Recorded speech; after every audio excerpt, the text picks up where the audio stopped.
Okay, how to install an upper stream O2 sensor on a Mazda 3 2006. So there's your dipstick. Come up towards the front.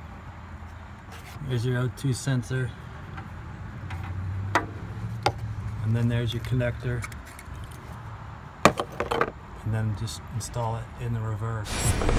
Thing to note that the book doesn't talk about is that this can be really hard to get out. So I used some liquid wrench to get that out, and I found it a lot easier to get the actual socket made for this, which is like 10 bucks, but it's worth it to keep your sanity. So when installing the new one, you should come with this cover that has anti-seize grease on it, on the threads.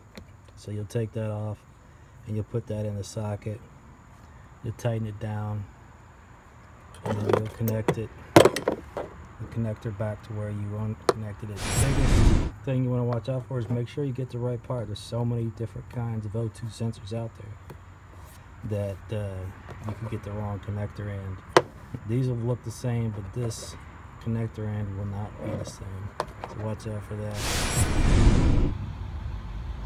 Alright, so whether you're going to install or uninstall the socket, and that's how it looks. You get your wrench.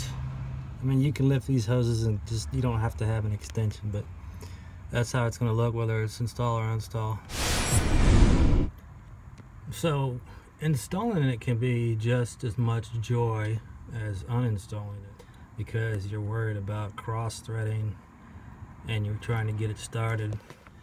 Recommendation I have is just to use the socket as you tighten it first, and then whip out the wrench and finish tightening it down.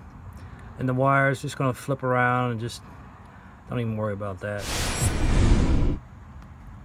So once you've got it reinstalled, you just take your wire, re-thread it through this loop-de-loop, and then take your connector and just reinsert it. And some instructions say that you should plug in your turn the key on, but don't turn the car on.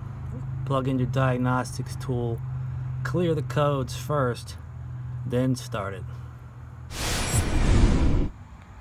So be careful when you go to reinstall the connector. I had a little trouble. It didn't. You want to hear this nice snap as it goes back in, and I couldn't get it to do that, so I had to take it out of this little hole right here underneath, and it'll just pop back in to get this end of the connector to move more freely, while I could get this one to snap in nice and crisp. So you might have to look out for that.